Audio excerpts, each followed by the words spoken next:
This case involves Veronica Park, who appears in Ohio court charged with identity fraud, a fifth-degree felony. The allegation stems from a traffic stop where Park identified herself as her sister, providing her sister's name and social security number without permission.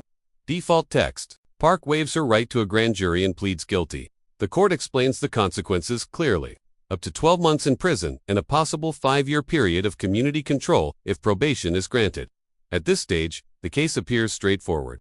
But what unfolds next shifts the court's focus from the offense itself to deeper concerns about accountability and substance abuse. Thank you, Your Honor. We're here today in the state of Ohio versus Veronica Park, case number 24-CR-1424. The defendant is present with counsel Christina Bruick, and we're set today for an information hearing. It's the state's understanding that the defendant will waive her right to the grand jury and plead guilty to the one-count information. That one count being identity fraud, a felony of the 5th degree. There's a joint recommendation for community control in this case, and the state would ask for a pre-sentence report and drug and alcohol evaluation. Thank you. All right, Ms. Park, how old are you? 40. And how far did you go through school? I graduated. Identity fraud is a felony of the 5th degree. It carries a 12-month maximum prison sentence and a $2,500 maximum fine. Do you understand that? Yes, sir. Do you understand that if a prison term is imposed, you are eligible for judicial release? Yes, sir. I could place you on community control for up to 5 years, but if you violate any conditions, I could send you to prison for 12 months. Do you understand that? Yes, sir. Ms. Bell, if the case went to trial, what would the evidence show? Thank you, Your Honor. Had this matter proceeded to trial, the state would have proven beyond a reasonable doubt that on May 25th, 2023, Veronica Park was the driver of a vehicle that was stopped by a Willoughby Hills police officer in Willoughby Hills, Lake County, Ohio. The defendant then presented herself as Roxana Perry, her sister giving Ms. Perry's name and social security number, and she did not have the consent of Ms. Perry to do that. Thank you. All right, Ms. Bruick, anything to add to those facts? No, Your Honor, thank you. All right, Ms. Park, did you hear what Ms. Bell said the facts would show if the case went to trial? Yes, sir. Are those facts true? Yes, sir. All right, what is your plea to identity fraud, a felony of the 5th degree? Guilty. All right, I'll accept the written plea of guilty. Defendant was present when Ms. Bruick advised of all of her rights, being a knowing, intelligent, voluntary waiver of those rights. She understands the nature of the charge, the consequence of her guilty plea, and the maximum penalty. Find it to be knowing, intelligent, and voluntary. I will accept her plea of guilty and find her guilty of identity fraud, a felony 5. I'm going to refer this for a pre-sentence report, drug and alcohol evaluation, victim impact statement. Sentencing is January 23 at 11 a.m. and the bond is continued. Anything else, Ms. Bell? Nothing further. Thank you. Ms. Bruick? No, Your Honor, thank you very much. All right, we're adjourned. All right, Ms. Bruick? Thank you, Your Honor. May it please the court. First and foremost, as the court is well aware, the last time that we were present before the court for this matter was on December 16th of 2024, at which time Ms. Park entered in a change of plea to the one count of identity fraud, the 5th degree felony. At that time, the matter was then set for sentencing on January 23rd. A PSI was ordered, and she did submit to a urinalysis. Counsel was subsequently notified that urinalysis produced a positive result. At that point, a warrant was issued, and I unfortunately have any further communication with Ms. Park. Your Honor, she is not trying to deflect. She's not trying to minimize. She understands that she left, and she didn't come back, and it was radio silence. There was nothing further. She can't also hide the fact that she did have illegal drug substances in her system. That's something that, it happened. She had it.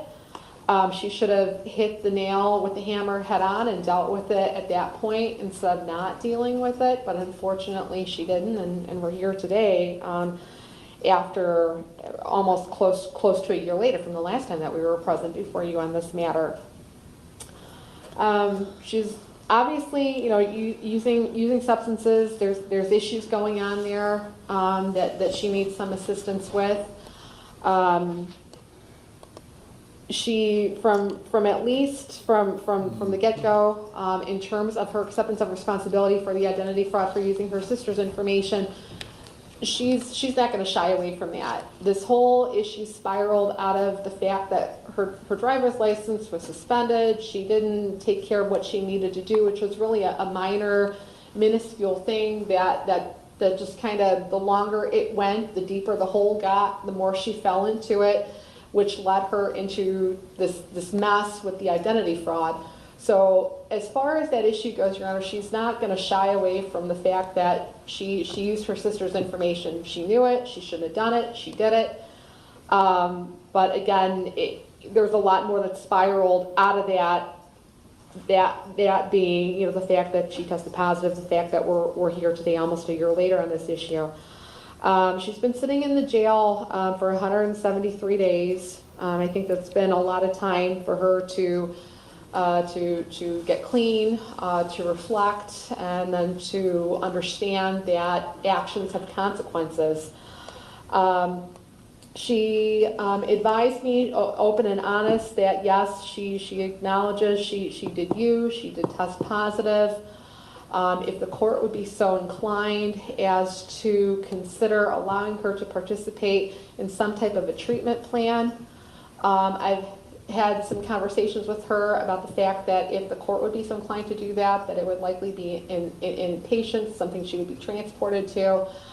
I don't think that she has any hesitation with regards to that, because again, you know, she understands that in order for her to be able to succeed, in order for her to truly show the fact that she's serious, that she is accepting responsibility, she needs to get herself 100% on track, meaning she needs to get herself clean and sober.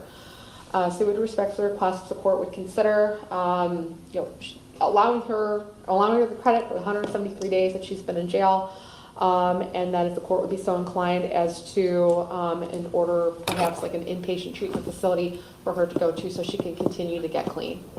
Thank you. Thank you. Okay, what do you want to say? Your Honor, I was trying to do the right thing and turn myself in last year for... After her guilty plea, Park is ordered to complete a pre-sentence investigation and drug screening.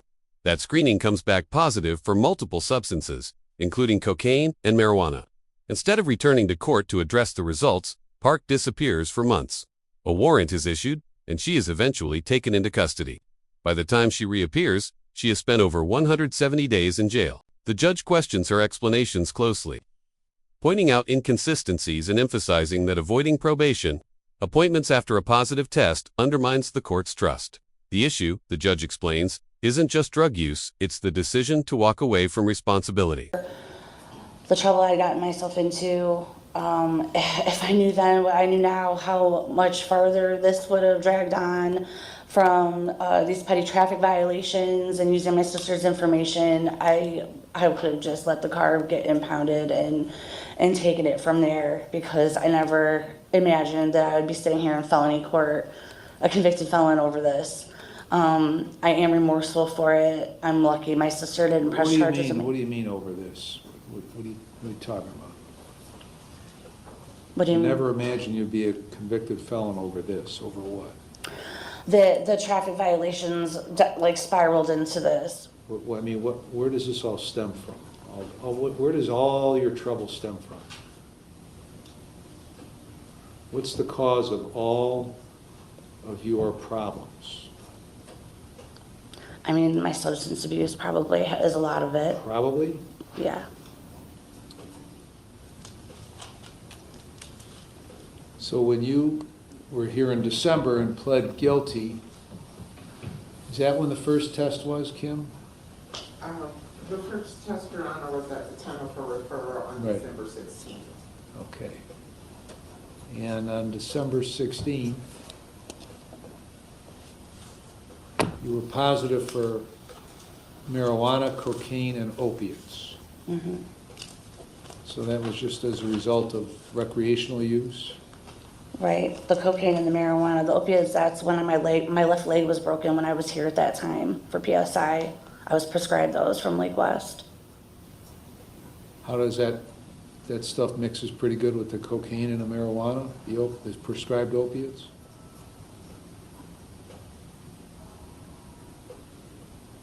Yes? No? Maybe? Does it mix well? Is that what Yeah. No. If you were taking opiates, if you were taking prescription opiates, why were you mixing it with cocaine and marijuana? I think I had already used the cocaine and marijuana when that had happened. When? When I broke my leg and was prescribed the pain medication. So within 3 days of when you were here pleading, you were using cocaine?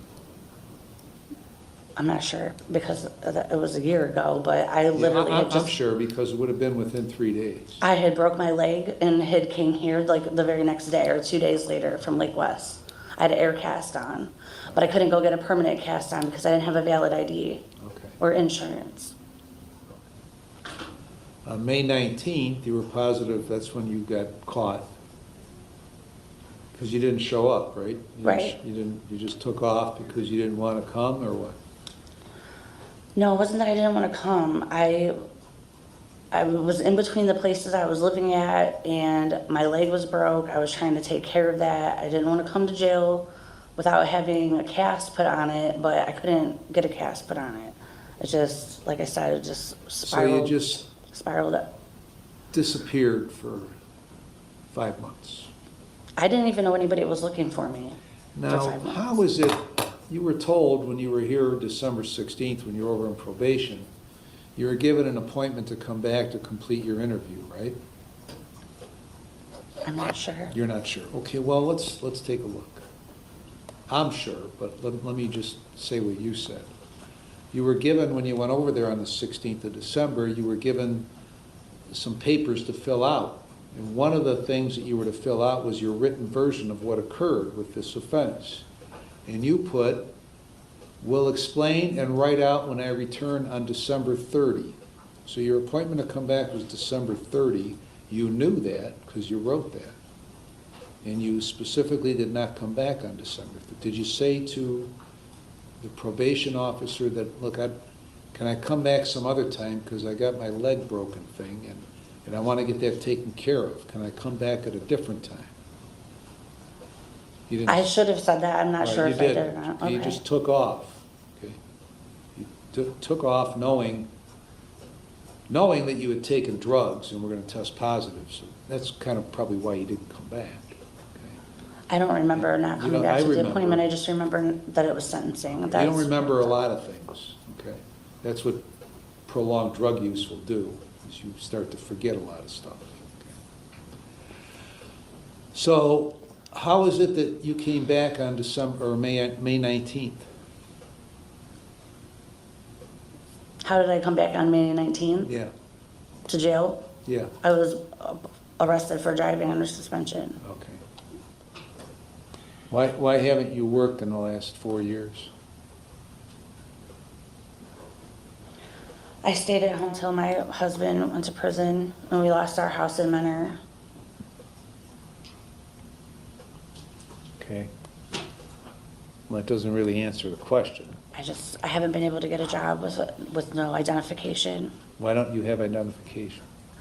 because when I moved, I didn't have the proper documents or paperwork I needed to get another ID. I couldn't get a job anywhere. I did apply for a few jobs, but I couldn't get a job because my license was expired. The ID itself was expired. And I couldn't get a replacement because I didn't have the proper documents I needed at the license bureau to get that stuff. So you're never going to get a license? I sure hope so. I would like to.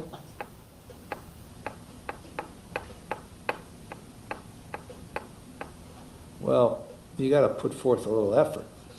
It's just at that time, everything was happening, just boom, boom, boom. And I went from my Menor address. I wasn't living back yet at my mom's. I didn't have mail coming there. The correct documents I needed in order to get that. I did try. Well, you probably didn't. You were probably more concerned with doing drugs than getting your act together, quite frankly. Ms. Bell? Thank you, Your Honor. I had the opportunity to review the pre-sentence report in this case, and I have several concerns. The defendant violated her bond by testing positive those 2 times, as we discussed. She also picked up 4 new cases since this incident. I question her veracity as she sits here in court today. I question whether she actually wants to get clean. In light of all that, I question whether she is actually amenable to community control sanctions. However, if the court does find that she is amenable, the state recommends community control to include JTP or other form of treatment. Thank you. Okay, I've reviewed the pre-sentence report and the drug and alcohol evaluation. Consider what you have said, what counsel has said, considered all the provisions in 29, 29, 11, 12, and 13. And put you on community control for 4 years. You're going to serve 218 days in jail with credit for 173 the last 30 days. You're going to be in the jail treatment program, complete it, and follow all the recommendations. You're to have no drugs or alcohol, and you'll be screened. You're to attend at least 3 AA or NA meetings a week and obtain a sponsor. You are to see only one doctor and one dentist and one pharmacy for any prescription medication. You're to take any medication that is prescribed only as it's prescribed. You're going to sign releases so probation can get your records. You're going to get a mental health evaluation. You follow all the recommendations. You're going to get a valid driver's license, obtain and maintain full employment, and pay the cost and supervision fees. Anything else, Ms. Randallson? No, Your Honor. Do you understand all the terms? Yes, sir. Any question about the terms? No. If you violate the terms, the state will file a motion to terminate your community control. If I find you violated, then you will go to prison for 12 months. You understand that? Yes, sir. Okay. Now, the problem here is that I don't think you're all very much invested in any of this. I think that you think that you don't have any problem, that you don't need any treatment, that you don't want any treatment, and my guess is you're going to half-ass it when you go to treatment and when you go to your evaluation. After reviewing the pre-sentence report and drug and alcohol evaluation, the court ultimately chooses community control over prison, but with strict conditions. Park is sentenced to 4 years of community control, additional jail time, and mandatory participation in a jail-based treatment program. The judge orders complete sobriety, frequent drug testing, treatment meetings, employment requirements, and compliance with mental health evaluations. Any violation could result in an immediate 12-month prison sentence. Before ending the hearing, the judge delivers a blunt warning. Success depends on genuine effort. Half measures won't work, and the court is prepared to impose prison time if Park fails to take treatment seriously. This case shows how quickly a low-level felony can escalate when substance abuse and missed obligations erode the court's confidence. If you follow real courtroom cases like this, share your thoughts below, watch responsibly, and subscribe for more real proceedings as they unfold. But that's up to you. If you do what you're supposed to do, then you'll come out okay. If you don't, then I'll see you again. Anything else, Ms. Bell? Nothing further, Your Honor. Thank you.